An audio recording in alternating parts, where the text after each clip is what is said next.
అందరికీ నమస్కారాలు.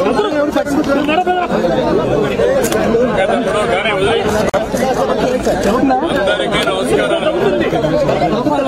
ఒక దురదృష్టకరమైన సంఘటన జరిగింది. తమను కూడా హాస్పిటల్లో మాట్లాడాను. ఇక్కడ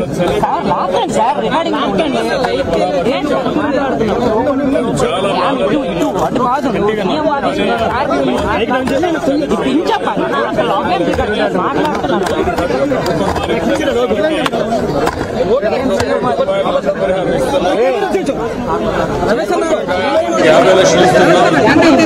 లైట్ గా గాయాలైన వారికి 25 లక్షలు ఇస్తున్నాం. దీంతోనే సరిపెట్టకుండా ఆ కుటుంబాలను ఏ విధంగా ఆదుకోవాలి. ఇప్పుడు 17 కుటుంబాలు పూర్తిగా నష్టపోయారు. పిల్లలు ఉన్నారు. ఎవరైతే జీవనోపాధి కలిగిస్తున్నారో వాళ్ళు చనిపోయిన తర్వాత చాలా బాధల్లో ఉన్నారు. వాళ్ళందరినీ కూడా నేను ఏ విధంగా ప్రభుత్వం కూడా సహాయం చేయగలుగుతాం ఆలోచిస్తున్నా. అన్ని విధాలు ఆదుకుంటాం. ఇక్కడ మా ఆఫీసర్లు కూడా చెప్పాను. వాళ్ళు కష్టాల్లో వచ్చినప్పుడు కుటుంబ సభ్యులు చనిపోయి మార్చిలో ఉన్నప్పుడు వాళ్ళు గౌరవంగా రిసీవ్ చేసుకొని కనీస సదుపాయాలు కల్పించాలి. అది కూడా కల్పించమని చెప్పాను. నిన్న కూడా చిన్న చిన్న కొంతమందికి చెప్పారు, కొంతమంది చెప్పలేని కూడా చెప్పారు. అవన్నీ కూడా కరెక్ట్ చేస్తాం. ఏదేమైనా జరిగిన సంఘటన చాలా బాధాకరం. నేను ముందు ఫ్యాక్టరీకి పోకుండా ఇక్కడికి వచ్చానంటే ముందు బాధితులను పరామర్శించి ప్రాణాలకు ఇవ్వాలి. తర్వాతనే ఫ్యాక్టరీకి వాస్తవాలు చూస్తాను. సేఫ్టీ ఆడిట్ ఉండాలి. ఇవన్నీ కూడా పకడ్బందీగా ఉండాలి.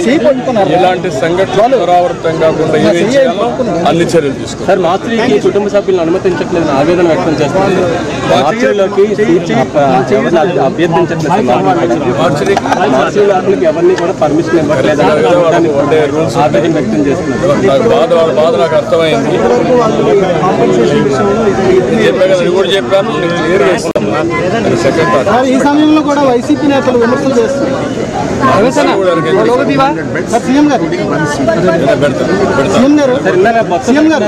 ఈ సమయంలో కూడా నేతలు విమర్శలు చేస్తున్నారు ప్రభుత్వం పైన. వాళ్ళు విమర్శలు చేస్తారు, ప్రజలు అర్థం చేసుకుంటారు.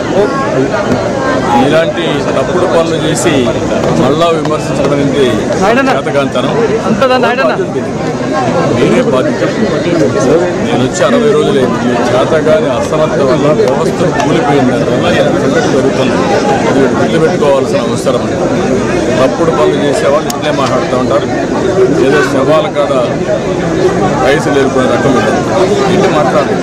సంఘటన ఏంటి, ఇక్కడ జరిగింది, ఎందుకు జరిగింది, వాళ్ళని ఆదుకునేది ఎందుకు చేస్తా. మంచి పద్ధతి కాదు. నేను చాలా క్లియర్గా చెప్తున్నా. ఇలాంటి తప్పుడు పనులు చేయాలి.